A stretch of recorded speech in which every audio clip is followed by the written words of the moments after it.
मक्का की खेती पूरे भारत के किसान भाई सफलतापूर्वक करते हैं, पर ज्यादातर किसान भाई मक्का की फसल से सिर्फ लागत ही निकाल पाते हैं। और कुछ एक किसान भाई ऐसे भी हैं जो कि मक्का की फसल से अच्छी कमाई करते हैं।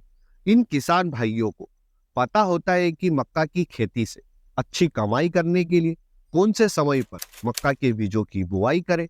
साथ ही साथ इन किसान भाइयों को यह भी पता होता है कि मक्का की फसल के साथ में किन फसलों की इंटरक्रॉपिंग करें, जिससे मक्का की फसल से मिलने वाली आमदनी को 3 गुना तक बढ़ाया जा सके। मैं आपको इस वीडियो में वही समय बताऊंगा जिस समय पर ये किसान भाई मक्का की फसल लगाकर अच्छी कमाई करते हैं, और मक्का की फसल के साथ में कौन सी फसल की इंटरक्रॉपिंग कब और कैसे करें यह भी बताऊंगा।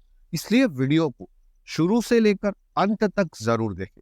देखिए, वीडियो में दी गई जानकारी काफी ज्यादा महत्वपूर्ण है, इसलिए वीडियो को लाइक जरूर करें, क्योंकि आपका लाइक किया गया वीडियो यहाँ पर जाकर सेव हो जाता है। मक्का की फसल से अच्छी कमाई का सबसे सही समय है गर्मी का सीजन, यानी कि आप आने वाले इस गर्मी के सीजन में मक्का की खेती कर सकते हैं। गर्मी के सीजन में मक्का की खेती किस तरह से करें, बीजों की बुआई किस तरह से करें, और फिर हम खरपतवार का नियंत्रण किस तरह से करें, इन सभी विषयों पर एक एक करके इस वीडियो में आगे चर्चा करेंगे। सबसे पहले जान लेते हैं सही समय की। तो आप गर्मी के सीजन में बोई जाने वाली मक्का के बीजों की बुआई फरवरी व मार्च के महीने में कर सकते हैं। फरवरी का महीना निकल चुका है, तो आप इस आने वाले मार्च के महीने में मक्का के बीजों की बुआई अपने खेत में कर सकते हैं। किस तरह से करना है, तो देखिए, अगर आप मक्का की फसल से भुट्टे लेना चाहते तो आप मक्का की 2 लाइन के बीच की दूरी 2.5 फीट रखें, और एक बीज से दूसरे बीज की दूरी आप 1 फीट रखें। इस तरह से आप मक्का के बीजों की बुआई कर सकते हैं। अलग अलग किस्मों के हिसाब से मक्का के बीजों की बुआई करते समय हमें क्या दूरी रखनी चाहिए, और हर दूरी के हिसाब से मक्का के पौधे की संख्या हेक्टेयर और एकड़ में कितनी रहेगी, आप वीडियो में देख सकते हैं।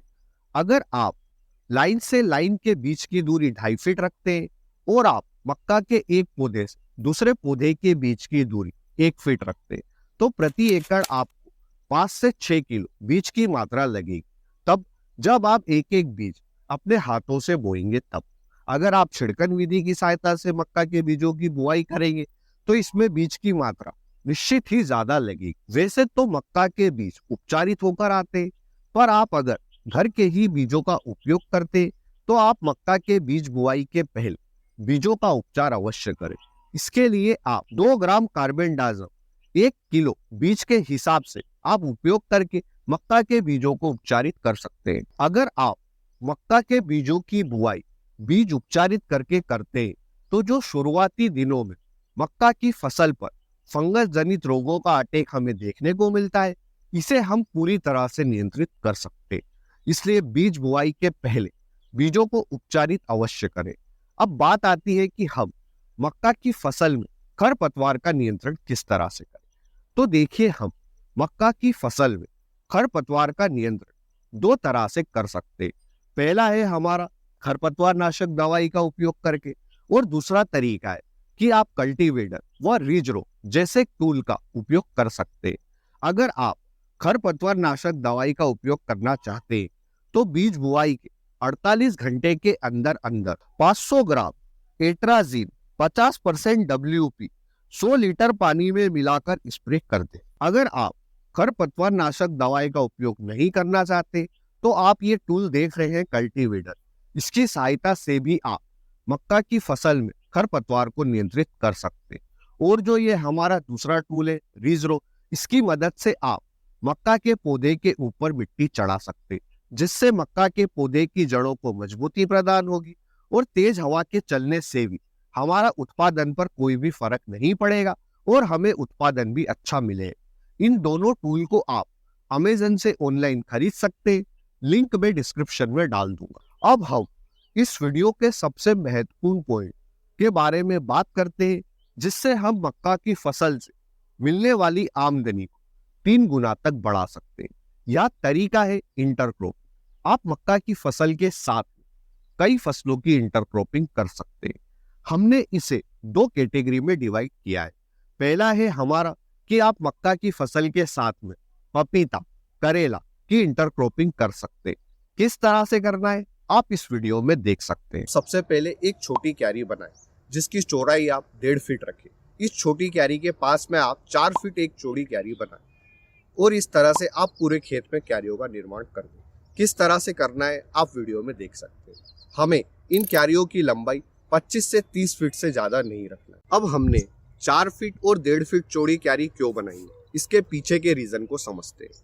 हम जब पपीता के पौधों का ट्रांसप्लांट करते हैं तब हम रो से रो की दूरी 5 फीट लेते हैं और पौधे से पौधे की दूरी 9 फीट लेते हैं जिगजैग तरीके से। आप सबसे पहले गर्मी के सीजन में मार्च व मई के बीच में पपीता के पौधों का ट्रांसप्लांट कर दें, क्योंकि यही पपीता के पौधों के ट्रांसप्लांट का सही समय। फिर आप 1 अप्रैल को 4 फीट चौड़ी क्यारी में धनिया के बीजों की बुआई कर दें और 1.5 फीट चौड़ी क्यारी में आप मक्का के बीजों की बुआई कर दें।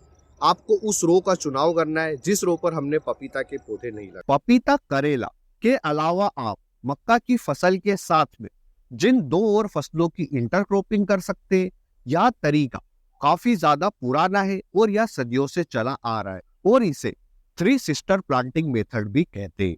3 सिस्टर प्लांटिंग मेथड में हमारी कुल 3 फसलें होती है। पहली मक्का, दूसरी बीन्स और तीसरी कद्दू।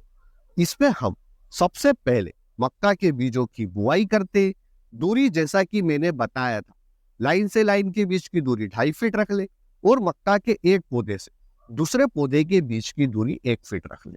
फिर जब आप मक्का के बीजों की बुआई कर दे, उसके 1 वीक के बाद में आप बीन्स के बीजों की बुआई करें। जहां पर हमने मक्का के बीजों की बुआई करी थी उसी के पास में। फिर मक्का के बीज बुआई के 3 वीक के बाद में आप कद्दू के बीजों की बुआई करें। कद्दू के लिए आप 2 लाइन के बीच की दूरी 8 फीट रखेंगे और एक बीज से दूसरे बीज की दूरी 2.5 फीट रखेंगे और इन बीजों को आप मक्का की जो 2 लाइन है उसके सेंटर में बोएंगे। इस तरह से आप मक्का की फसल के साथ 3 सिस्टर प्लांटिंग मेथड का उपयोग कर सकते हैं। जो आपकी कद्दू की फसल है उसके कारण मक्का की फसल में खरपतवार नहीं उगेगी, तो खरपतवार निकालने में जो भी हमारा खर्च आएगा वह बच जाएगा और बीन्स की बेल मक्का के पौधे के सहारे से ऊपर चढ़ जाएगी। इस तरह से आप एक साथ एक ही खेत में 3 फसलों से अलग अलग उत्पादन लेंगे। तो अगर आप 3 सिस्टर प्लांटिंग मेथड का उपयोग करना चाहते हैं तो मार्च के इस महीने में कर सकते हैं और पपीता व करेले की बुआई भी आप मक्का की फसल के साथ में मार्च के ही महीने में कर सकते हैं। इस तरह से आप मक्का की फसल से मिलने वाली आमदनी को 3 गुना तक बढ़ा सकते हैं। तो इस वीडियो के माध्यम से अगर आपको कुछ भी नया सीखने को मिला है तो इस वीडियो को लाइक जरूर करें। हम इस वीडियो के ऊपर 1100 लाइक्स का टारगेट लेकर चलते हैं, तो फटाफट से लाइक करके टारगेट को कंप्लीट करें। चैनल पर नए तो इसे सब्सक्राइब करें। धन्यवाद किसान भाइयों। जय जवान जय किसान।